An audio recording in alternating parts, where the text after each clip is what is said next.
Welcome back to another episode of Around Comics, episode 365. I'm Brian Salazar. With me, as always, is Chris Niesman and Tom. I am the Chris Niesman. I am the Chris Niesman. I'm sorry, my apologies. The Chris Niesman. The Winter Soldier and the Falcon. Is it the or the? Is there a proper usage of either of those? Is it just sort of? I would just say the. I'm a the person. It's only the if it's the Ohio State University. The Ohio State University. Brickashaw, Cabrickashaw. One of the best sketches ever. Absolutely. Yes. Let's just do a Key and Peele podcast. You know, I thought about the Key and Peele thing though. Is if you look at it really, it's like they're pretty much making fun of black people the entire show. Oh, there's a lot of stereotypes thrown around for a lot of different people on that show, but it's all brilliant. I mean, not all brilliant. That's pretty boastful statement, but they had some of the most brilliant sketch comedy I had seen since like Mr. Show.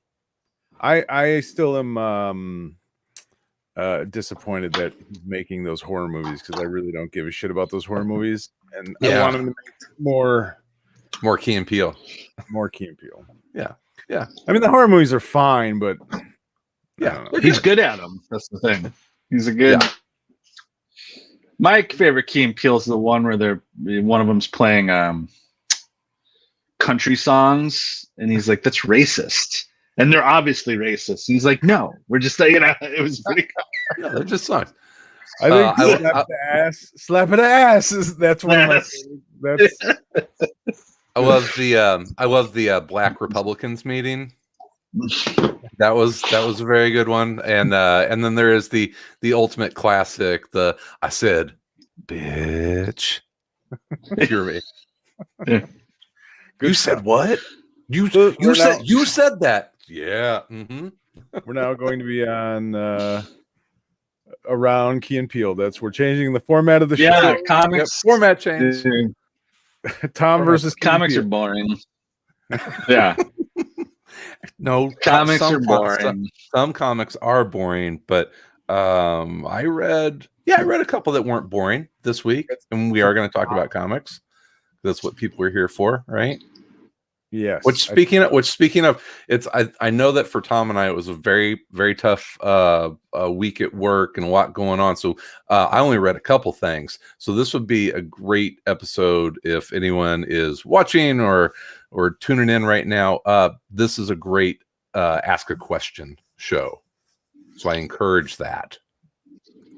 Ask a question. Ask a question. So ask a question show here. Well, we have Greg Porter is on. He said, "Yay, I'm on time. I just had coffee in my AC mug. You guys look great today." Well, thanks, Greg. Oh, well, thank you, Greg. That's you're having coffee. Where are you at, Greg? Because you're having. I would never drink coffee. It's very late here. Well, for an old man like me, it's late, and there's no way I'm drinking coffee at this time of night. Is his avatar a hedgehog? It looks like a hedgehog, yeah. Yeah, it looks very hedgehoggy. Cute little hedgehog. But I did read a couple comics. Did you? I'll start off first of all because this is kind of one that Sal has talked about numerous times. The trade finally came out, so I picked it up and read the first issue. And I'm very interested in what you think about it. One of the best cliffhanger moments in comics in a long time. I'm just through the first, actually into the second issue. So I'll talk about the first issue and my thoughts there. One of the best cliffhanger twists at the last page of the first issue where they reveal who the director is. Yeah, you should say out loud what it is. That would be really shitty, and I won't because it's. No, I mean page. What the comic is that you're talking about. Oh, I'm sorry. Yes, I thought you wanted me to give up. No, spoil the cliffhanger. People, you didn't actually say. Oh, that's right. It is an audio podcast as well. It's the Department of Truth, Volume 1, The End of the World, and it is. Yeah, it's who is it written by? James Tinian. Yeah, I think. Yeah, and Martin Simmons on art, and the art's fantastic. Is he the guy that's doing they're killing the children book? Is that his? Yes, something is killing the children. Yeah, that's what I thought. But why did it get spooky in your house? Your lights went out. There's a ghost. We've been invaded by a lich fist. It's a lich fist. It's a lich fist. That is a Lich Fist shirt. You can get those at aroundcomics.com/shop if you're so inclined. The lovely Lich Fist shirt that was spawned from our D&D group, and then I think he was looking for a lich, and someone said they could get him a Lich Fist, and I think I may have said that sounds like a really bad early 2000s metal band. And I made it into an awesome 1970s and 80s punk band. Misfits inspired punk band. And the shirt is awesome. I can't wait to wear it again on Thursday. You're gonna wear it again? You're gonna wear it again on Thursday? Actually, it's a little gross. It's a little gross because I just got it in the mail yesterday and I haven't washed it yet. So, yeah. So I was like, whatever. I'm not personally making those, right? I don't know who touched that. Yeah, it's been on a sweatshop in China. Absolutely. No. I don't think that's true. Actually, I know my other shirts are made in the USA. Mm-hmm. Yeah, it's a nice shirt. It's very, very comfy. Good. But I will wash it before Thursday. So back to the Department of Truth. Setup is that there is a character named Cole Turner. He does work for a government agency, right? Prior to I'm thinking of the setup is that. Yes. He's FBI. Is he FBI? Yes, he's FBI, but it's like he's very bored with it. It's been so long since I read that first issue. I can't remember. But he's in the FBI. He ends up kind of falling into a conspiracy group and gets whisked away. There's so many cool things. I don't want to give away like major plot points, but yeah, it's definitely playing on the whole idea of conspiracy theories and secret organizations. What the really cool twist is that in the world that they exist in, if enough people believe a conspiracy or believe in something, it physically manifests. So if you get enough people to believe in Bigfoot and go out on a Bigfoot hunt, he is out there. So there's this really, really cool twist on. Oh, it's absolutely terrifying because I got conspiracy vaccine crap sent to me in a PM today, and it's like from a really close old friend of mine, and I'm just like, my God, this is where we are now. But yeah, it definitely looks at our current political landscape and culture. Was it about tracking chips, or was it about rearranging your DNA? It was I will spoil this part. It was flat earthers. Wow. How do you get around to the virus? No. He's talking about the PM that you got, not the comic. Which one was it? I was gonna say, Jesus, how did someone get from the vaccine to flat earth? No, I was talking about the. There's a way, Tom. Yeah. No, it was that. All the vaccines are not actually vaccines, and it's this guy, this Hotsy guy from Houston. He's a big Republican donor, and he sounds legit. It's really not. It's really not. So yeah, I'm not going to give that douchebag any airtime. But yeah, situation. No, it's but the guy's a fucking lunatic. So anyway, yes, there is flat earthers in this, and they're at one point. Isn't everybody? Isn't What? everybody a flat earther? You guys aren't flat earthers? Jesus. I'm just finding this out now. What the fuck? I'm a hollow earther. Oh, so The you're vaccine with Neil. is from inside the earth. That's insane. How could it be hollow? It's flat.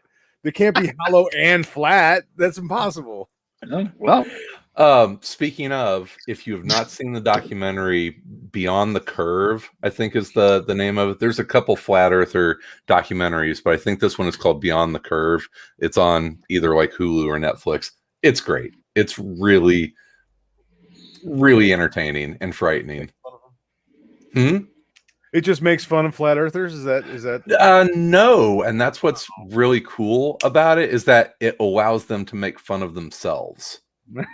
Well, all you have to do is it put pretty a much just prevent documentary ever. It just presents the that was Errol Morris, who did Gates of Heaven and what was it, the Thin Blue Line. He was a documentarian, and he said when he was making Gates of Heaven, his first documentary, the big thing that he learned is if you put someone in front of a camera, within 5 minutes, if you just let them talk without interrupting them, they will tell you the craziest shit about their lives.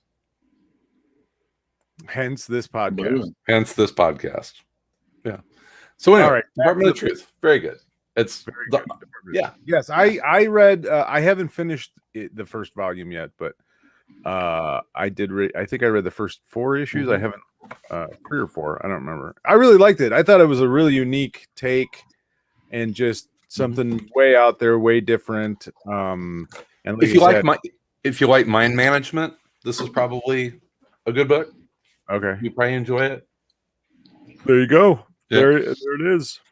Oh, and since it is an Image release, it's volume 1 of the in trade, so it's only $9.99. So you get the whole first arc for $10.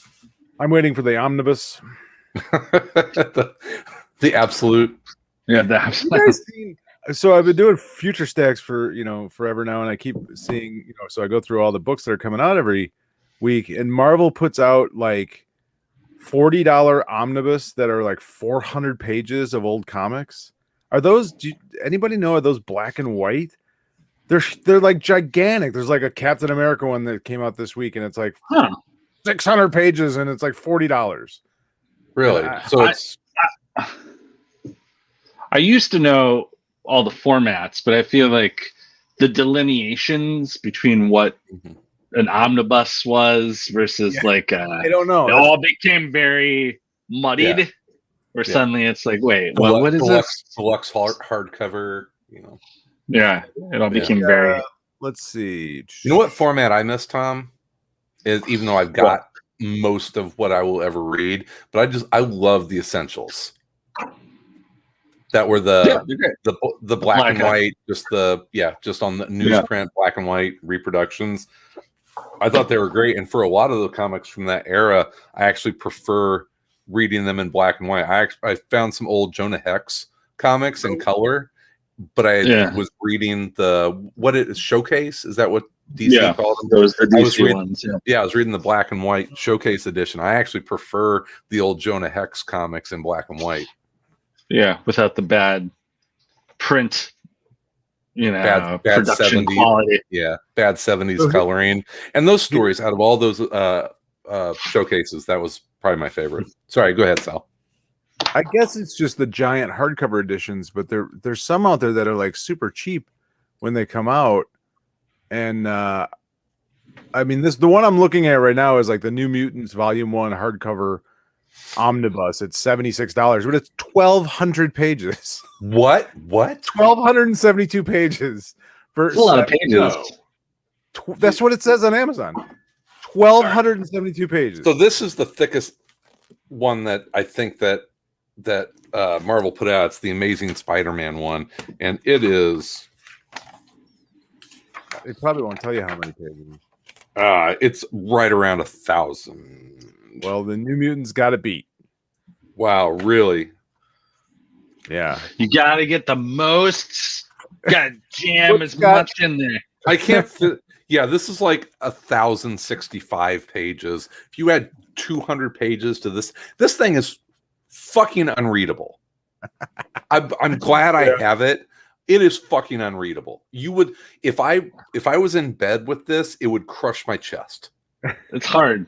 It's hard to read. You gotta lift weights to read these books, man. They got, you gotta. It weighs 12 pounds. You're not taking that on like the train with you to read. No, you can't. No. It wouldn't fit in your carry-on bag. I have a tip for people. So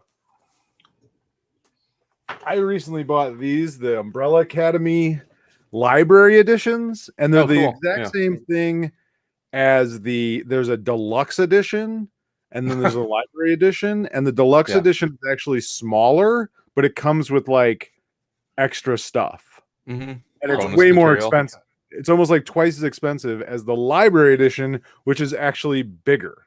Oh, cool. Yeah, it's weird. So I ordered the library edition ones. If anybody's going to pick these up, I would definitely say pick up the library edition volumes of them, and they are absolutely gorgeous. Is it all 3 volumes? All 3 are out. I only got the first 2 as I've been spreading out, buying them every couple of weeks. I'm struggling with the 3rd volume of that series, and I loved the first 2. The 3rd volume is, for me, it's been a little difficult to get through. Yeah. I would agree. I don't know that I've actually read it yet. I've tried to read it a couple of times, and I'm like, I have to be super focused. Yeah. In order to read this, because it's not that it's. I mean, I don't know. It's hard to call it bad because it's so beautiful.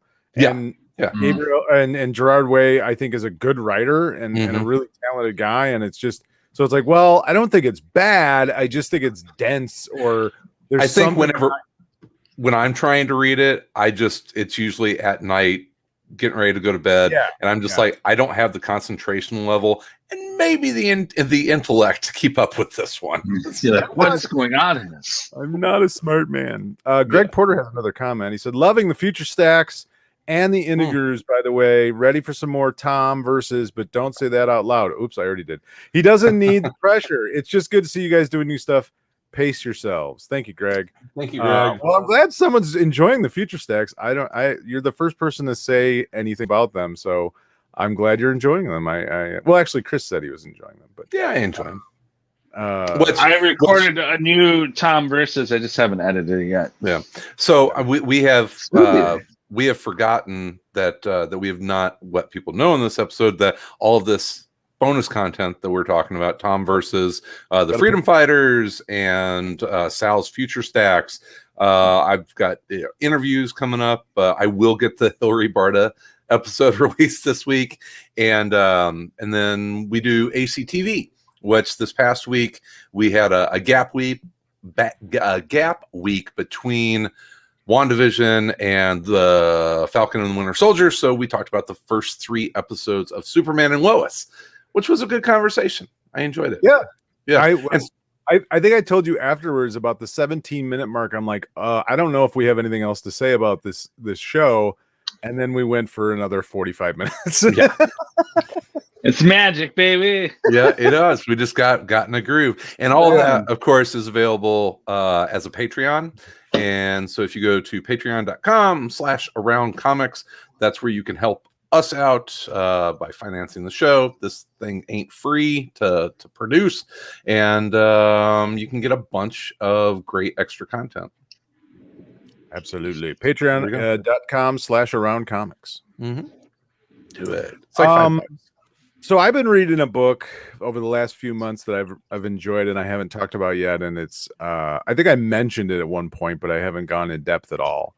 But it's Taskmaster. It's a mini series from Marvel.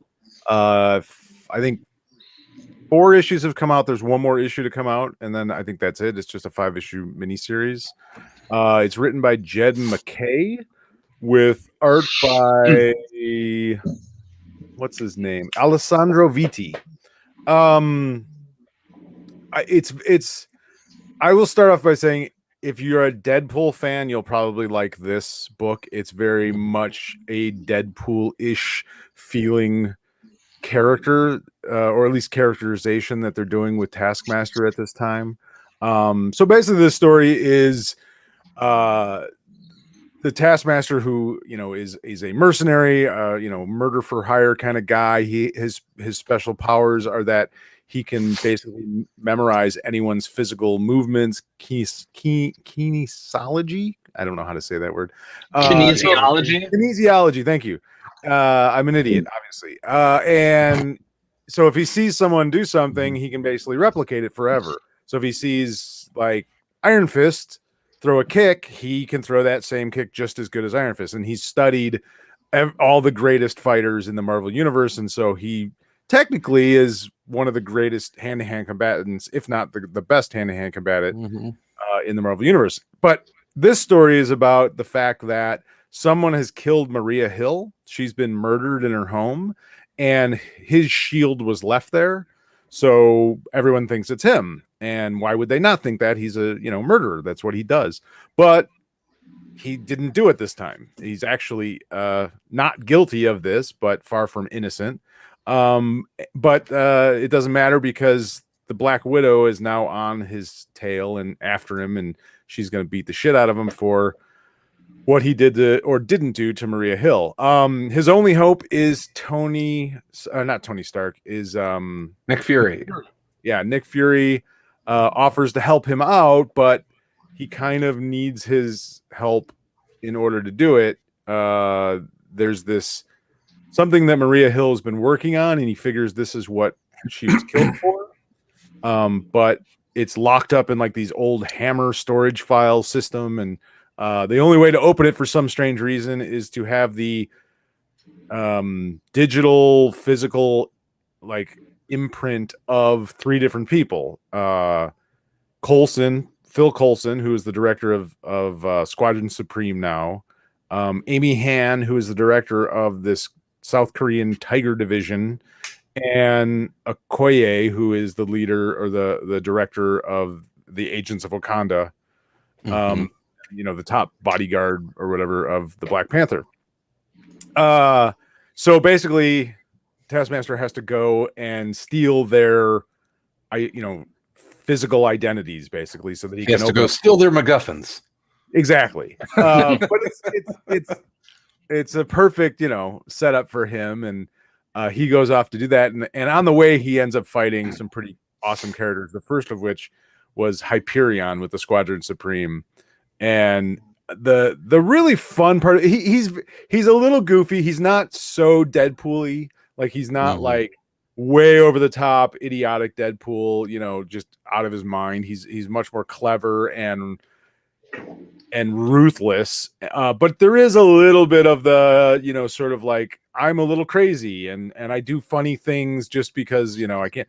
But there's a lot of clever fight scenes, and the way that he kind of gets out of some of these predicaments that he gets put in through this whole thing has been really kind of fun and clever to read, because one, he doesn't give a shit. Like, he's not trying to save anyone. He can play dirty. He doesn't have to play by the rules. And he also has this very unique ability that he can replicate anyone's, physical movement. So it makes for an interesting, action comic book. But the one thing I also like about it is, like, they don't ever let you forget that he is not a good person. And he's always sort of, even, there's a part of him that may be psychotic, actually. And he flirts with that when he gets angry or when things happen throughout this book. Like, you see that coming out of him. A lot of the book, he's sort of happy-go-lucky. He's cracking jokes. He's a wise rogue-esh kind of character, and sort of going about, kind of with a smile on his face and a knife in his hand. But there becomes these moments where it's like he has to stop himself from going overboard, and you find out he's a little more, maybe crazy than, or not even crazy, but just, literally psychotic. Yeah, and which I guess would be crazy, but so yeah, I don't know. I really had fun with it. The like I said, I'm not familiar with Jed McKay at all. I don't know what else he's written. But I really like the characterizations of all the characters in this book. I think they each have a unique. Yeah, it's drawn very pretty, but it's written very well as well. Like very, very good characterizations. They all have unique personalities. Like even like Hyperion, who is is a Superman analog for the Marvel universe. He's kind of played like that a little bit, like Shazam a little bit. He's very stiff. He's very, he's sort of like, matter of fact. He's very confident in his abilities, almost overconfident in his abilities. He's so powerful, and they show that, like, how extremely powerful he is, and how he kind of takes it for granted. It's just like, okay, you can sit back down now. Don't bother getting up. This fight is over. That's sort of like his attitude. Or like just every character that he runs into has a very like distinct personality, which I think is rare a lot of times in comic book writing. Like, you don't get very good distinct personalities in these books. You have the main character a lot of times, and then everybody else kind of sounds the same. They sort of have the same voice, and that's not the case in this. So I really like that about this book, that it was like, oh, each one of these characters sounds different. They all talk differently. They all have a distinct voice, which is pretty rare in a comic book, a Marvel comic book, I think. But yeah, so it's on issue 4. The 5th issue, I think, comes out next month, and then the trade will probably be quickly after that. So pretty cool book. I really like it. Yeah. Taskmaster for me is one of those characters. Oh, I'm getting an echo. Are you guys hearing that? I am not. No. Okay. So anyway, Taskmaster as a character for me was one that always looked cooler than he was in the actual comics. I remember those official handbook of the Marvel universe, and Taskmaster was just a cool looking character. It's a great costume. It's great character design. But you're talking about characterization. I don't know. I mean, I started reading this series.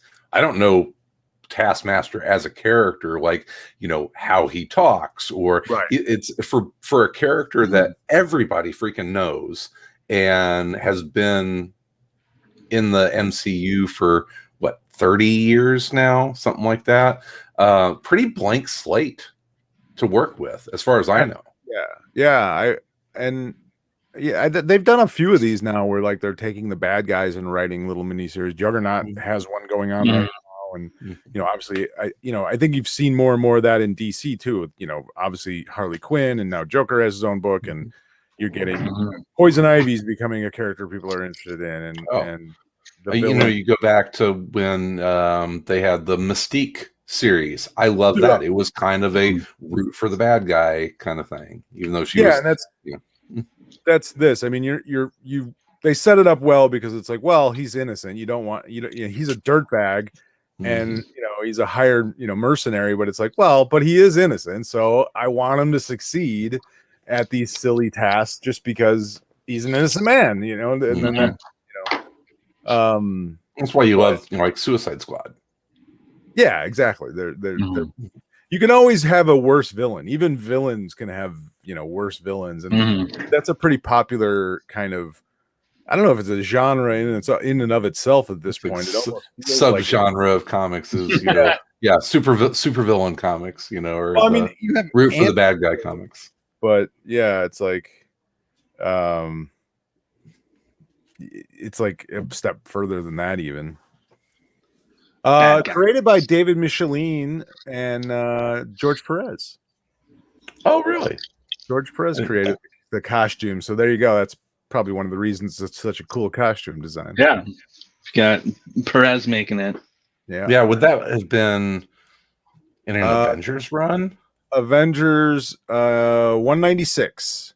June. Oh, yeah. Because that's. Oh, no, 195. Yeah. Okay. Yeah. I mean, he's a perfect Avengers villain. I always think of him as a Captain America villain. And that's, where I think first saw the character. But yeah, that was the whole thing, is that he could be an archer as good as Hawkeye. He had Captain America's, brawling, that kind of stuff. Yeah, hand-to-hand combat skills. Right. He is a master assassin and technician, skilled in hand-to-hand combat, expert swordsman, marksman, and archer, voice mimicry, photographic reflexes. I always thought that was a neat photographic reflexes. Like that's a cool made-up power. Like, it sounds like anybody could have. What does that mean? It's like you can do the same motion. In real life, you're like, it's a kick. Like, like, yeah, you're kicking. Yeah, everyone knows how to kick. Yeah, but in comics, it's like he can kick. It's not just that Iron Fist kicks. It's like Iron Fist kicks in a special way. Well, it's kung fu. I mean, it's kung fu. It's true. Special kung fu kicks.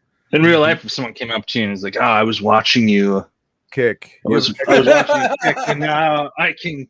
By watching you, I can now kick exactly like you.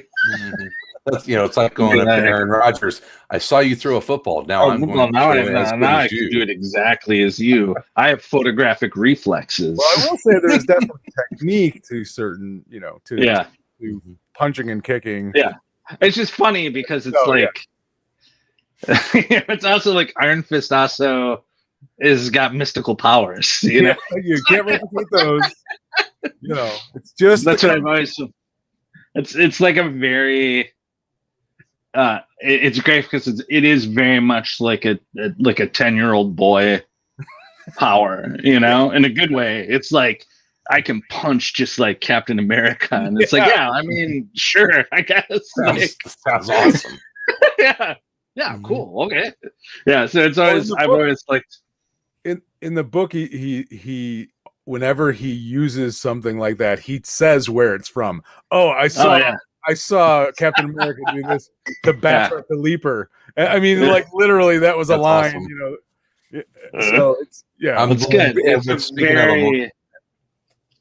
It's so like classic, not overthought comic book character, like power, where it's like, oh, that's cool. But then if you think about it too much, it's like, well, this seems strange. But it's like, don't think about it that much. Just he knows how to fight like Captain America. That's right.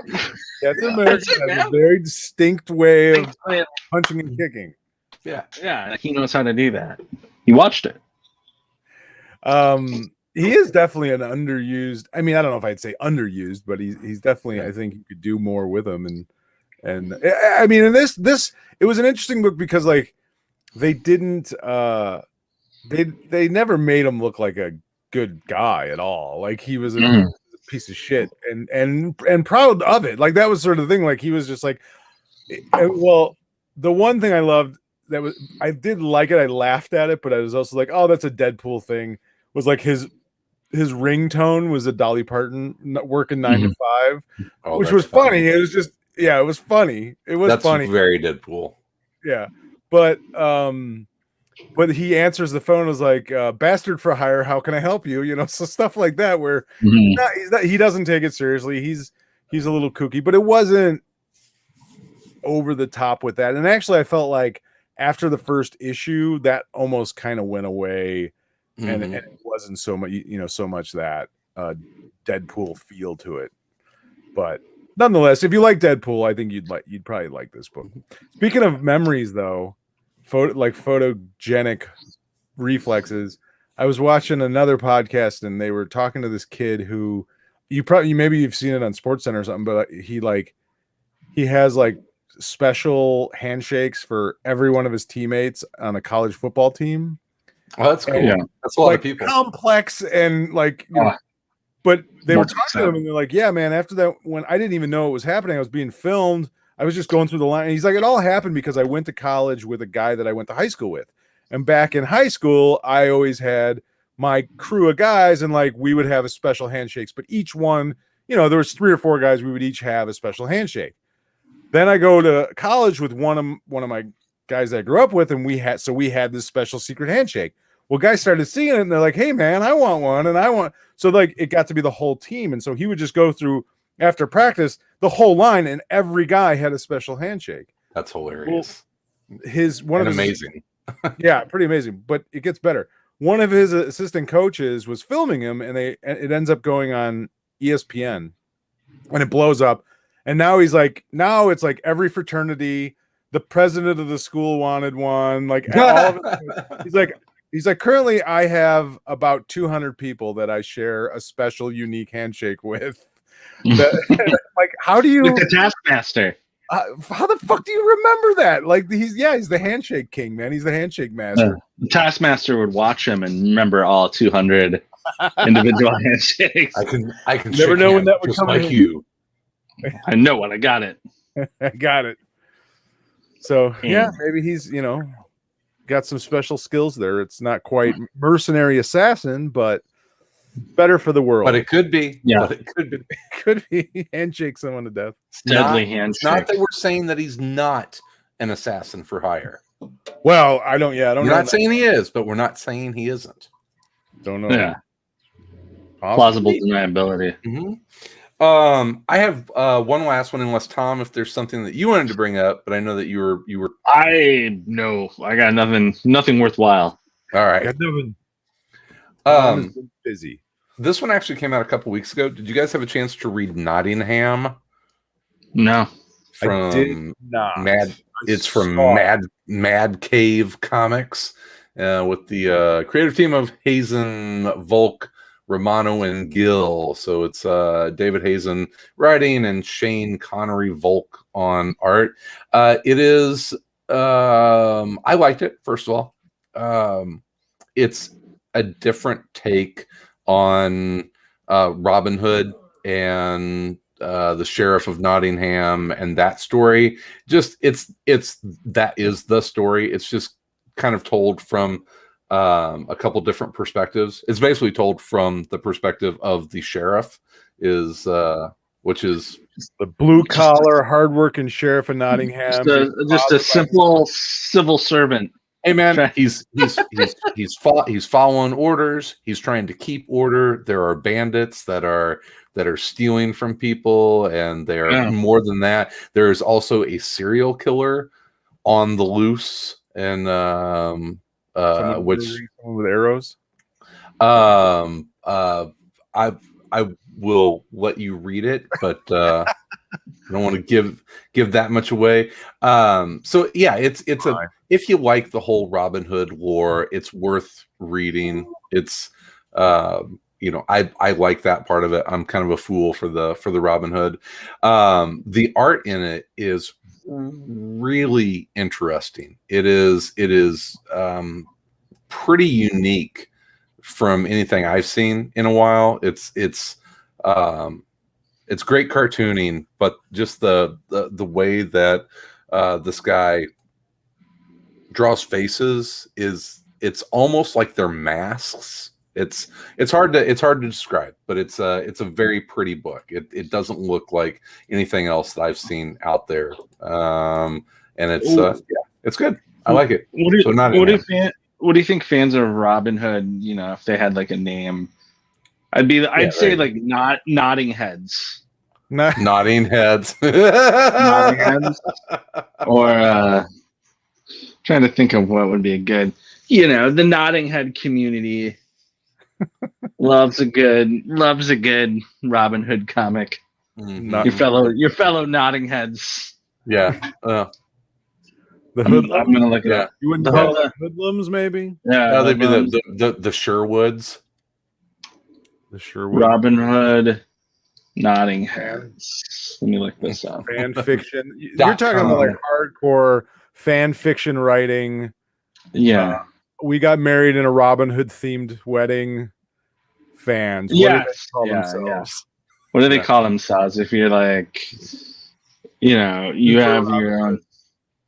The one who's waiting for the definitive Robin Hood. Oh, that's Kevin Costner.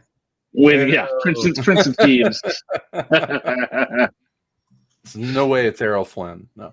But yeah, Robin Hood's one of those stories that everybody knows. It's a pretty simple story, so I think that's why it keeps being told in different formats. So yeah, I never tire of a good Robin Hood story. Steal from the rich, give to the poor. Poor. Fuck with the man. Yeah. Yeah. The serial killer. with a serial killer. Have you guys read Once and Future? The Once and Future, or I think it's just Once and Future. I have not read that yet. It's on my list of things. Yeah, I wish I would have picked that as our book of the month as opposed to Space Circus. Yeah, Space Circus. Hey, dude. Welcome to purgatory. You just got you work your way through that. You gotta muscle through it, Tom. You gotta muscle through. Once and Future is a modern day story, but it involves the Excalibur and King Arthur and that whole mythos. And I've only read a couple of issues of it, but I really liked what I read of it so far because it was very different than I've always been a King Arthur fan. I mean, I think from like a kid, and then there's been a couple of movies. Trying to think of what a King Arthur fan, what the hardcore King Arthur fans would be called. Something like Knights of the Round Table. Roundies. Roundies. Yep. Or Arties. Oh, what was the owl? No, that was a different. That was a. You were thinking Merlin. You were thinking of Clash of the Titans. That's what I was of, my friend. Because isn't its name Arthur? Or wait, who's got an owl named Arthur? You're thinking of the Disney Disney animated one. You're thinking of Owlman? Owlman's ship is named Arthur, isn't it? Yes, I think Archie. Yes. Archie. It's Archie. But I think that's what's that after? Dr. Midnight has an owl name Arthur. Too. Something. Let me see. In there. God damn it! Now here we go. Fuck. All right, let's look this up. You keep talking. I'll find the answer. Yeah, somebody has an owl named something with an A or something owl related. It is Archie, but what does it stand for? Archie. Archibald. I can't remember. I should really know this. I'm letting myself down. Oh man, shit. It's called Archimedes or Archie for short. Archimedes. That's it's Night Owl and Watchmen. Yeah. Okay. Archie. Okay. So anyway, King Arthur fans they're called Merlinsiders. Merlinsiders? Is that real? No, I'm making that up. Right. That would be so awesome. Merlinsiders, yeah. It was so funny. Do you guys ever watch on the BBC, it's the talk show, like late night talk show. With Graham Norton. Yeah, Graham Norton. Great. Graham Norton's amazing. Show. It's fantastic. Yeah, he's great, and the guests are always hilarious, and there's just it's so much better than any late night TV in this country now. But and it's very British. It's very British, but very British. I didn't realize they had on. I don't know when the episode. I catch YouTube clips, and it's like, oh, I'd like to hear them talk about that. And it was Liam Neeson, and what's the older woman who was a very young, sexy British actress, and grew up and was still like really hot for an old lady. Helen Mirren. Helen Mirren, yes. Oh God. Yeah. Okay. I was like, so wow. They're on the show together. Sorry, that Tom came up with that. Well, who else is it going to be? Come on. Yeah, it's obviously Helen Mirren. Obviously, obviously, Dame Judi Dench. No, I mean she's still hot, but yeah, that's a whole different. I'm into her for her acting ability. So they were both on that show, and at some point they mentioned that they were in Excalibur together, and I'm like, "Oh wow!" What? I was like, "That's right," and I'm like, "Oh my god!" And I didn't even realize it.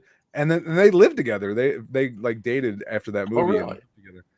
But yeah, I had no idea. Wow. And then I'm like looking back at that movie because I loved that movie when it came out in like 1983 3 or whenever the hell that movie came out.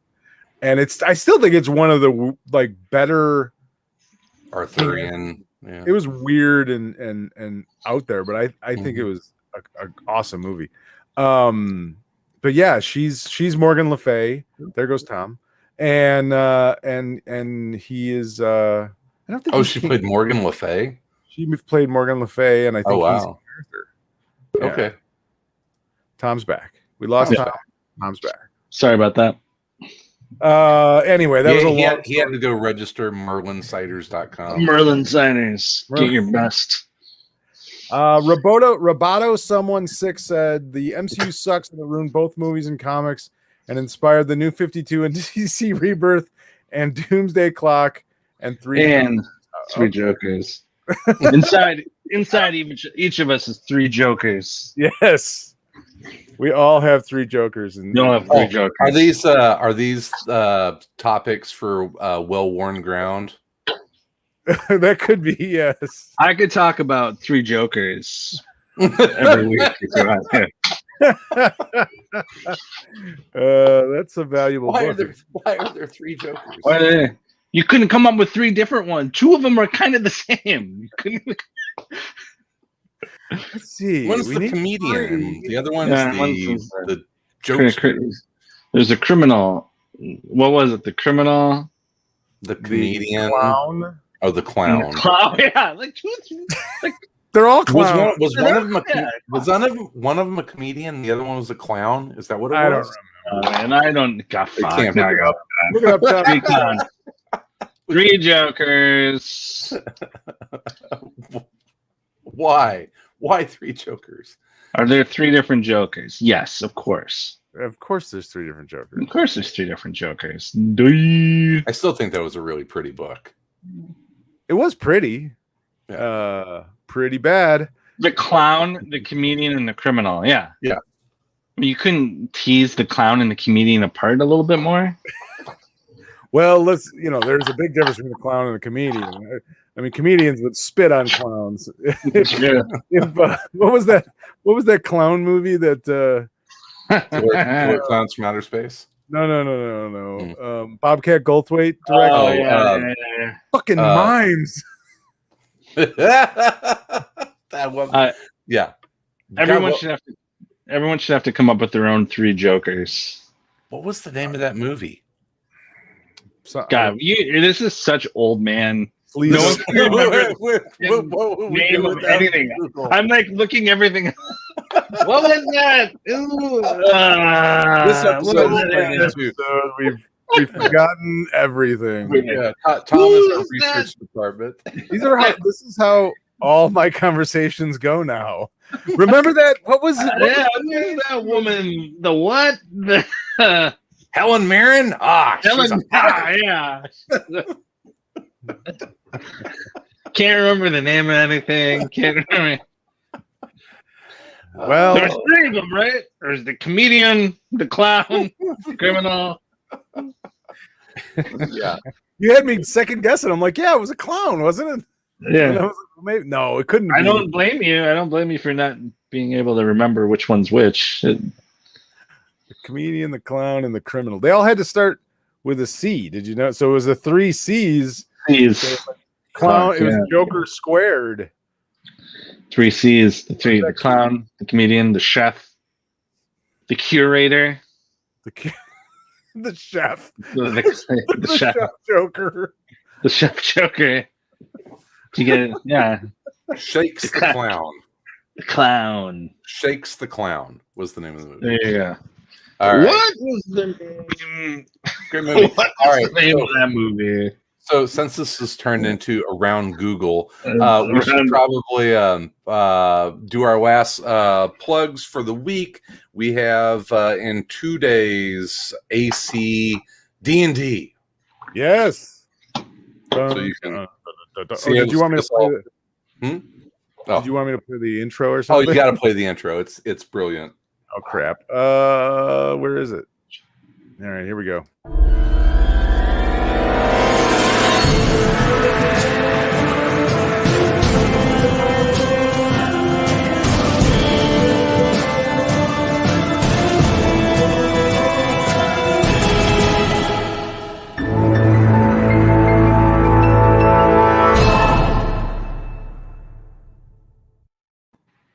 Wow. Unfortunately, that'll only be for the video people. There was really just music for the people listening at home.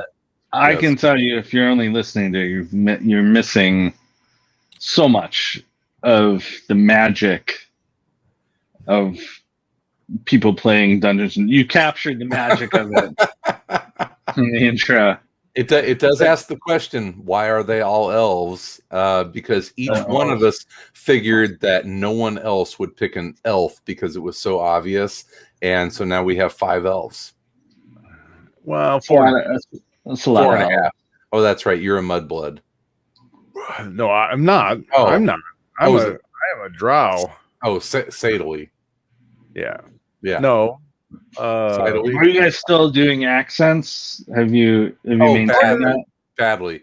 It's worth tuning in for a good 2 or 3 minutes just to laugh at how horrible the accents are. Except for Tony. Tony's got the Russian accent down pretty good. I don't know if it's Russian or just. I mean, for Eastern what my European accent is, I think I'm doing a fine job. You are. If we're judging it that you've way. You've been working on the my horrible fucking Scottish accent. How about that?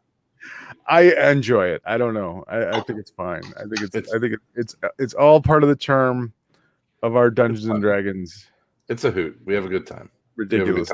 So yeah, that's not on Patreon. You can just tune in and watch that one. If you could do a three Jokers role playing game where you could be either a comedian, a clown, or a criminal. Tom, I think we still want to get you in for 1 week as a 1 week standalone character. As long as I die at the end. You're like we can make that happen. Yeah, I better die. Ford. I'll only do Star Wars again if you kill me off. Kill me. People ask me about it. I'm just like, I don't give a. I don't. Was I a Force Ghost? I don't even know what the fuck that is. That's awesome.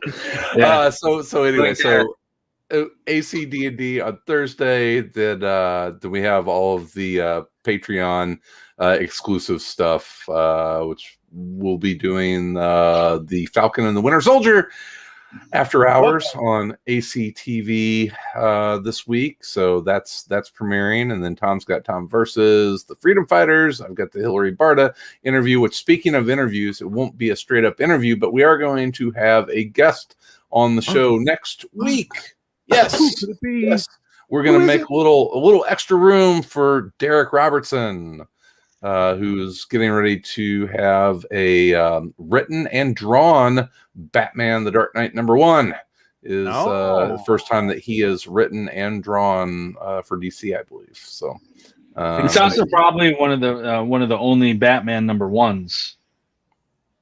I'm kidding. He's in some pretty exclusive company to have been a creator on a Batman #1. I mean, people get a chance at it. Mm-hmm. So Derrick will be here next week, and that's all I got, man. That'll be fun. Yeah, that will be fun. Greg Porter says the Joker would be a great trucker. Tom, trucker, the trucker, the clown. There's the trucker, the clown, and the criminal. Comedian doesn't make the cut. I ditched the comedian out of there. I put the trucker in. And there's one version of the Joker that's definitely a trucker. What would you say defines the difference between a comedian Joker and a clown Joker? One like a microphone, or one has a big shoes? Yeah. I mean, I think it was never resolved. Part of the issues with that book. I kind of had trouble telling the difference between any of them. Like, wait, what? Yeah. Crisis on Infinite Jokers. Crisis on Infinite Jokers. Someone needs to just do, for April Fools, the DC should put out 4 Jokers. There's a 4th one you didn't know about. And he's killing all the other ones. Other than constantly killing all the other Jokers. Very meta. God, I really hope Jeff Johns doesn't hear this podcast. Oh, don't worry. Jeff Johns is fine. Yeah. I'm just wondering, like, does the comedian Joker like travel around to small Midwestern cities, play club dates, bang waitresses, things like the comedian Joker feels like they're saying his origin's comedian, but is the clown Joker's origin a clown? He was a clown, right?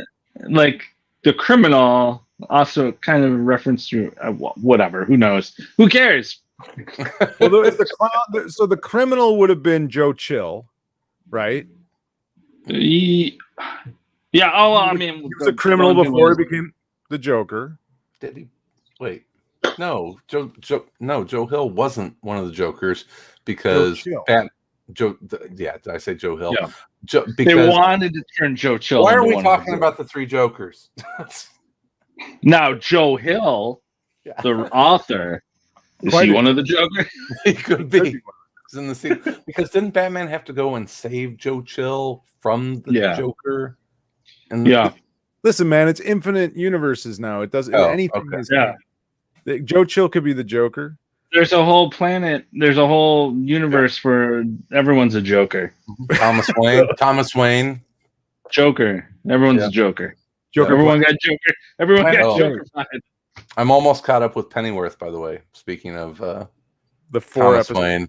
Yeah, they only have like 4 episodes out. So I don't know how many they're gonna do.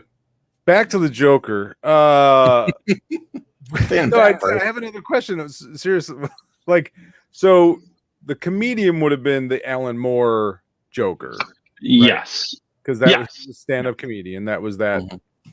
So the clown would have that just been the first Joker, like the Bill Finger Joker. I think the criminal was the. I thought the criminal was that one, and I thought the clown was like the silver, but no, more like the laughing fish Joker, like the bronze. I think we're perhaps exposing some of the problems with the book, like we did for some the way I was like, what is it? What is the criminal was the first one, and then the comedian is the Alan Moore one, and the clown is kind of a modern Joker. Is that what we definitive Joker, like origin story? Because you had, Alan Moore's.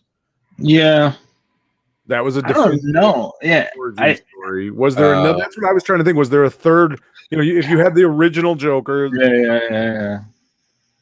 But there wasn't. What was that origin story of that Joker? What are the sort of definitive origin stories of Joker? Other than the Alan Moore, there's the Ace Chemical. Yeah. Fell in a vat of chemicals at the Ace Chemical Factory. But did that happen in the comics, or was that just in the movie? I'm trying to remember what order it was in, because I can't remember if that was in the comics first or if that was in the movies first, and they added the thing about him being the Red Hood when he fell into the the Red Hood, that goes back pretty far in the comics, right? I mean, that's like I don't think so. Like 1950s stuff, isn't it? I don't think so. I don't think it is. No. Maybe they just did a really good job of retro fitting that in. Oh, well, you're right. I just looked it up. Is it 1951? The Man Behind the Red Hood, Detective Comics number 168, penned by the character's co-creator Bill Finger, was the first to demystify the Joker's origins. According to Finger, the Joker was already committing crimes under a different alias, the Red Hood. One night, as he was trying to rob a factory and evade Batman, he dove into a pool of chemical water. When he emerged, sporting the white skin, green hair, General Billie Eilish look that we have come to associate him with today. That's unfair to Billie Eilish, I feel. Pale skin and green hair. Yeah. And then everything else is either TV. I mean, other than.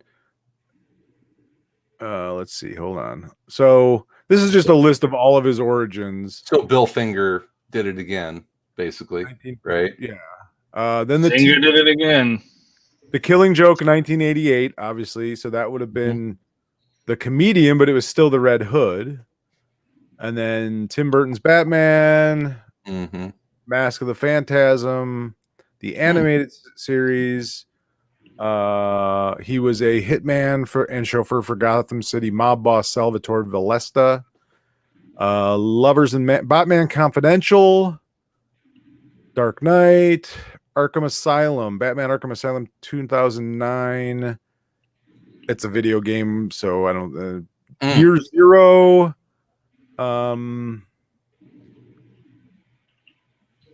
Nothing in that.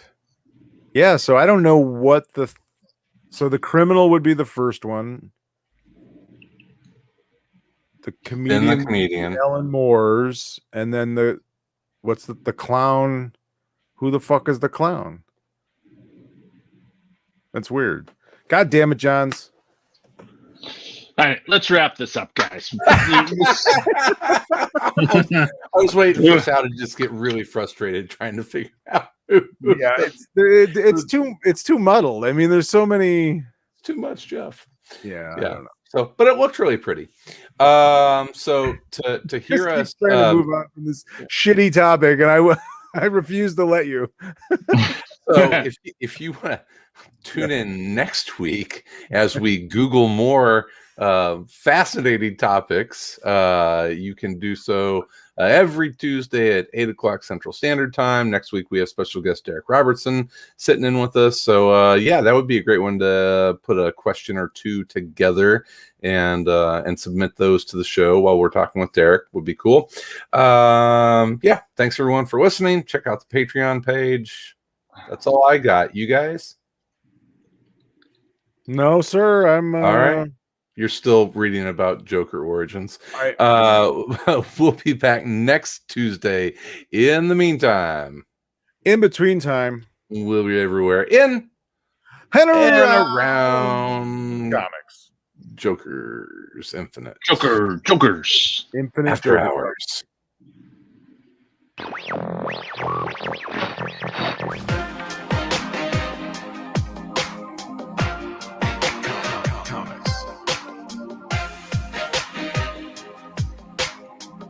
My boy Parker.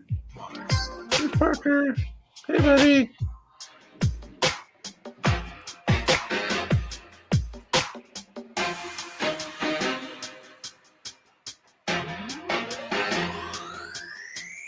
Comics.